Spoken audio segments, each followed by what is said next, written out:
Istanbul में मुज़ाकरात, दूसरा round है ये मुज़ाकरात का पाकिस्तान और अफ़गानिस्तान के दरमियान और दूसरे राउंड का दूसरा दिन। वहाँ पे मुज़ाकरात जारी हैं और इसके साथ साथ दहशतगर्दी भी जारी है।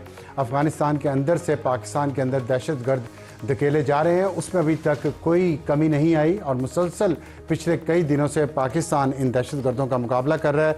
और कल रात जो दहशतगर्दों की एक तश्कील थी पूरी की पूरी, वो शुमाली वज़ीरिस्तान में और कुरम में उन्होंने सरहद पार करके पाकिस्तान में दाखिल होने की कोशिश की।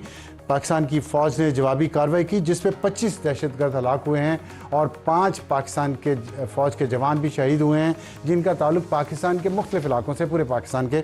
और इससे आप अंदाज़ा लगा सकते हैं कि ये दहशतगर्दी के ख़िलाफ़ जंग कितनी सीरियस है। और इसके बावजूद कि तालिबान रजीम पाकिस्तान के साथ मुज़ाकरात कर रही है, सीज़ फायर जारी रखना चाहती है, लेकिन मुज़ाकरात के पर्दे में जो टाइम ख़रीदा जा रहा है और उस दौरान अपने दहशतगर्द पाकिस्तान में धकेलने की कोशिश हो रही है ताकि ये दहशतगर्दी जारी रहे। और ये भी एक अहम बात है कि इन दहशतगर्दों को जिनको कल रात मारा गया है, इसमें 4 खुदकुश बमबार थे। और ख़ुदकुश बमबार ज़ाहिर है एक ऐसी चीज़ है जो बच्चों को गुमराह करके ख़ुदकुश बमबार बनाया जाता है। और इस्तांबुल में मुज़ाकरात कर रहे हैं और पाकिस्तान का डेलीगेशन वहाँ पे है। पाकिस्तान ने बहुत वाज़ेह तौर पे ये कह दिया है कि ये शराइत हैं, आपको ये माननी पड़ेंगी। और उसमें सबसे अहम शर्त यही है कि आपकी सरजमीन पाकिस्तान के ख़िलाफ़ दहशतगर्दी के लिए इस्तेमाल नहीं होगी, वरना पाकिस्तान खुली जंग के लिए तैयार है। और दूसरी तरफ आपको पता है कि इंडिया ने भी अपनी मशक़ें शुरू कर दी हैं।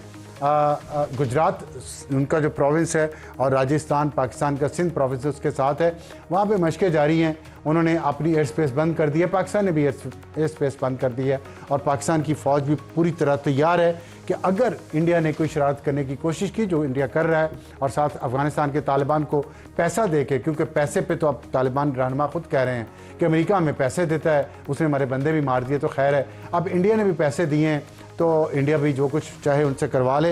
लेट्स सी के सिचुएशन किस तरफ जाती है। ये तो आज की अहम खबर थी और हमारे आज के प्रोग्राम का तारुफ हमारी टॉप स्टोरी होगी। तालीम पहली बार सियासतदानों के एजेंडे पर।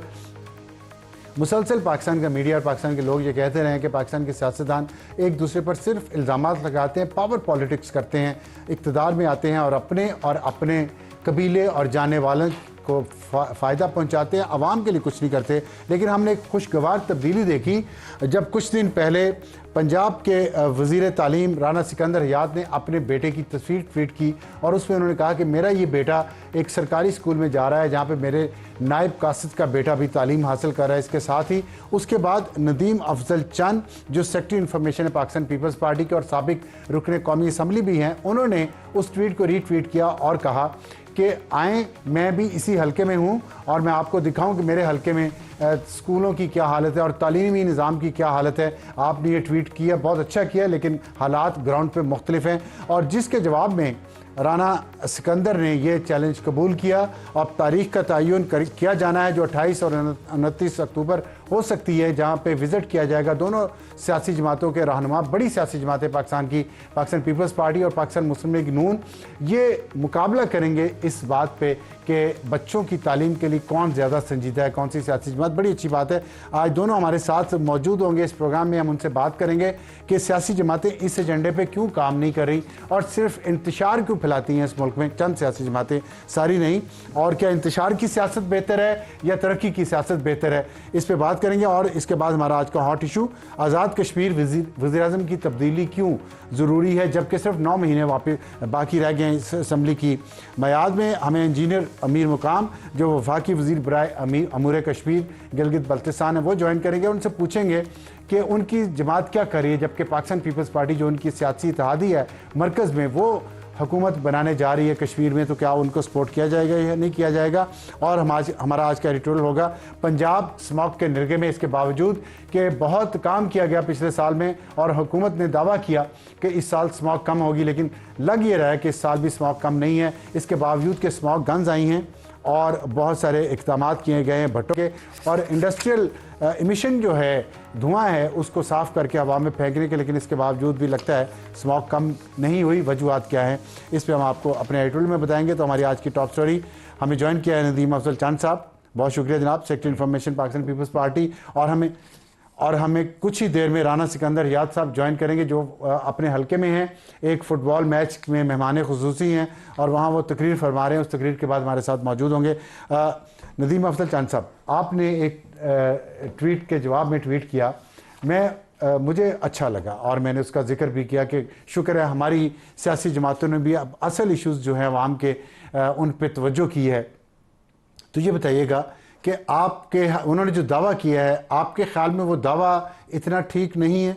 देखिए जी अफसार भाई, मेरे ख्याल में एजुकेशन हमारी प्रायोरिटी नंबर 1 होना चाहिए।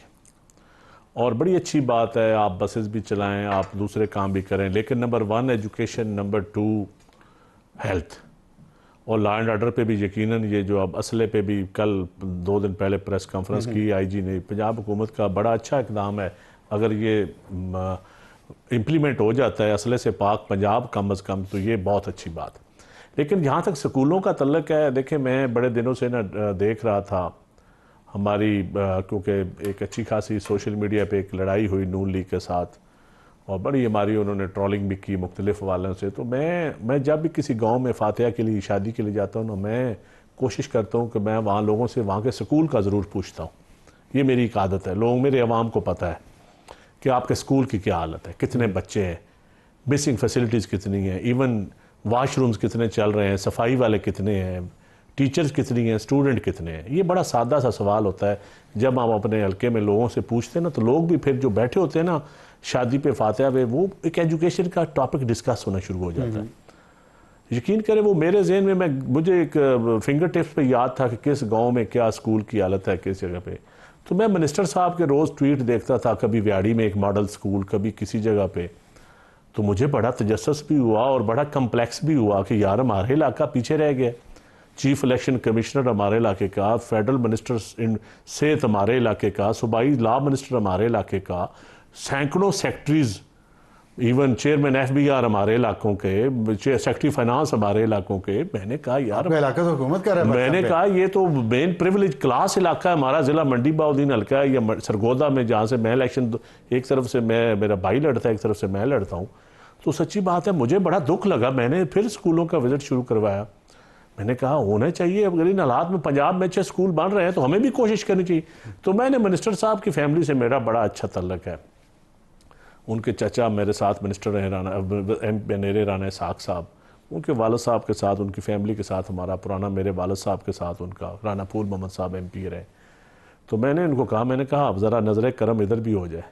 अब मिनिस्टर से क्या हमने जवाब लेना था 15 महीने का, उनको तो 10 महीने या 15 महीने, लेकिन उनको जो ग्राउंड की इनपुट है ना वो नहीं थी। वो देखिए दरख्त लगाना क्या काम है स्कूल में, या एक टूटी ठीक करवाना। इनपुट किनको नहीं थी? मिनिस्टर साहब को। अच्छा, वो कैसे? देखिए फील्ड में जो ग्राउंड पे है ना जी, चंद स्कूल, एक तो उन्होंने 263 स्कूल फेज़ 1 में आउटसोर्स कर दिए, PEF को दे दिए, 168 सेकंड फेज़ में भी दे दिए। मतलब अच्छे खासे स्कूल आउटसोर्स और प्राइवेटाइज कर दिए। ये एक मैं समझता हूँ कि हमारी पॉलिसी की नाअहली है। अब जो उन्होंने आउटसोर्स किए ना, उसके ऊपर मॉनिटरिंग का सिस्टम भी ठीक नहीं है।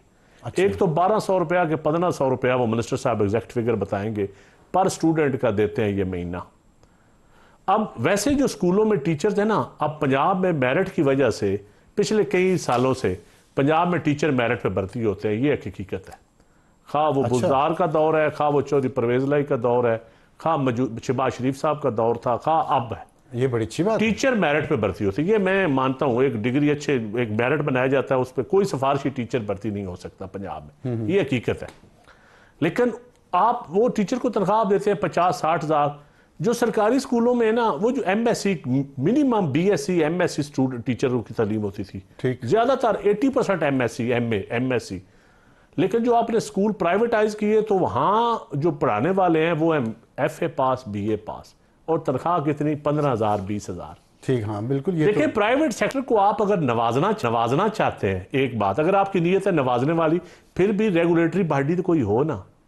आपको चेक तो करना चाहिए कि जो आउटसोर्स आपने स्कूल किए, क्या टीचर्स की क्वालिटी ठीक है, क्या जितने स्टूडेंट उन्होंने दाखिल करवाने थे, क्या वो सारे स्टूडेंट उन्होंने ले लिए। एक मैं समझता हूँ उसमें थोड़े से लैप्सेस हैं। और दूसरा मैं समझता हूँ कि बहुत सारे ज़िलों में अच्छा काम हो रहा है स्कूलों में, मिनिस्टर साहब की ट्वीट से या मुझे अंदाज़ा होता है या सोशल मीडिया से। तो मैंने कहा अच्छा मिनिस्टर हमारा भाई है, मैं भी उसको दावत देता हूँ, उसको अपने साथ ले तो जाके। टाइम तय हो गया? मेरे ख्याल में क्यों मैं मसरूफ था 26 तक, फिर मैंने हफ्ता इसलिए भी दिया कि जरा मिनिस्टर साहब की हाजिरी का सुन के महकमा भी एक्टिव हो गया है। अच्छा, तो हमारा कुछ फायदा हो जाएगा। चूना शूना मार रहे हैं आजकल, बड़ा दिन रात हेडमास्टर लगे हुए हैं, तो मैंने हफ्ता डेढ़ इसलिए डिले किया। और अब आज मेरे ख्याल आपके प्रोग्राम में अभी पहली दफा मुलाकात होगी जी, आ रहे हैं वो आगे। राणा तो साहब, मैं उनको कहूंगा कि अगले 2 दिनों में जब भी वो हुक्म करेंगे तो मैं उनको साथ ले जाके सारे स्कूल विजिट करवाऊंगा, और उनके आने से यकीन मानिए सिर्फ अपने किसी को नीचा दिखाना मकसद नहीं है मेरा, मैं लाइव कह रहा हूं। लेकिन मुझे पता है कि मिनिस्टर साहब आएंगे तो एक तो उनको ग्राउंड रियलिटी का पता चलेगा, एक उनको पता चलेगा कि ये महकमा एजुकेशन के नीचे हो क्या रहा है, दूसरा हमारे स्कूलों की हालत मजीद बेहतर हो जाएगी।